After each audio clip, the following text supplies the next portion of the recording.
নেই পরিবেশের ছাড়পত্র, মানা হয়নি ডিটেইল এরিয়া প্ল্যান, ড্যাপের নির্দেশনা। শর্ত ছিল মাঝখানে পাহাড় রেখে ভবন করার, কিন্তু জেলখানার মতো প্রাচীর দিয়ে রাত দিন সেই পাহাড় কেটে সমান করে দিয়েছে স্বপ্নিল ফ্যামিলি ওনার্স ডেভেলপার। শুধু তাই নয়, এই কাজে কেউ যেন বাধা দিতে না পারে সেজন্য উচ্চ আদালতের নিষেধাজ্ঞা নিয়ে বেশ জোরে সোরে চলছে কাজ। চট্টগ্রাম থেকে সাইফুল মাহমুদের সহায়তায় ইমরুল কায়েসের রিপোর্ট।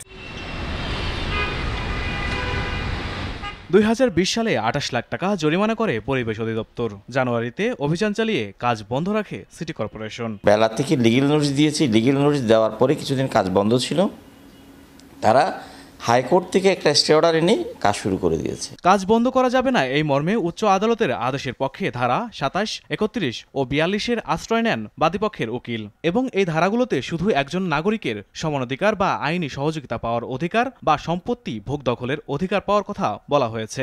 এ বিষয়ে অধিদপ্তরের পরিচালক আইনের একটি ধারার কথা বলছেন, আবার পাহাড় কাটার অনিয়মের কথাও বলছেন।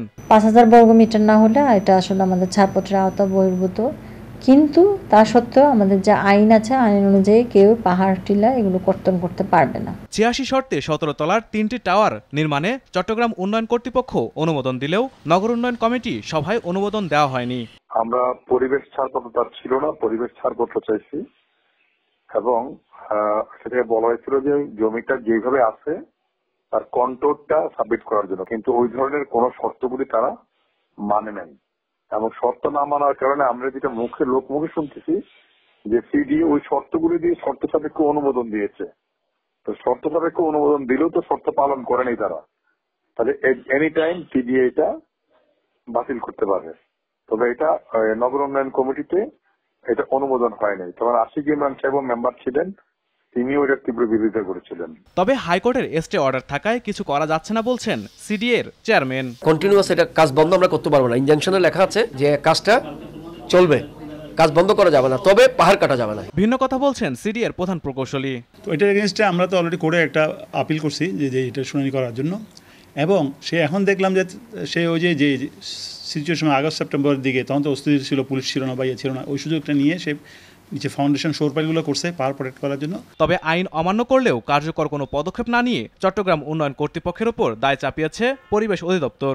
আর যেহেতু আসলে ভবন নির্মাণের অনুমোদনটা সিডিএ দিয়ে দিয়েছে এবং সিডিএ কে ইতিপূর্বে পরিবেশ ও বন ও জলবায়ু পরিবর্তন মন্ত্রণালয় থেকে পত্র দিয়েছে, ওনাদের পদক্ষেপ গ্রহণটাই জোরদার। তারা এই আদালতের দোহাই দিয়ে এই কাজগুলি করছে, কিন্তু সিডিএ চাইলে তাদের এই প্ল্যান বাতিল করতে পারে, একদিনেই পারে।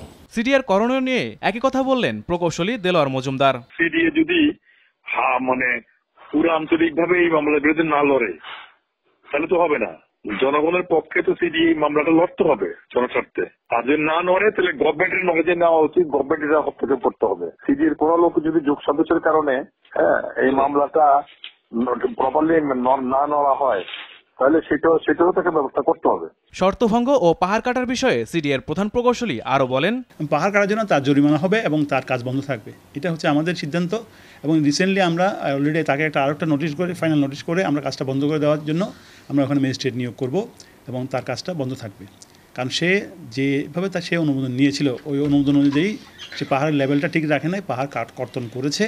যেহেতু সে পাহাড় কর্তন করেছে, তার অনুমোদনটাও বাতিল হবে এবং তার সেই কাজটাও বন্ধ থাকবে। তবে একথা বলার প্রায় 1 মাস পার হলেও এখনো কোনো উদ্যোগ নিতে দেখা যায়নি। আর অভিযোগ রয়েছে এ ধরনের প্রকল্পে কেউ যেন বাধা দিতে না পারে, সেজন্য হাইকোর্টের স্টে অর্ডার নেওয়ার পরামর্শ দেন সিডিএর কিছু কর্মকর্তা।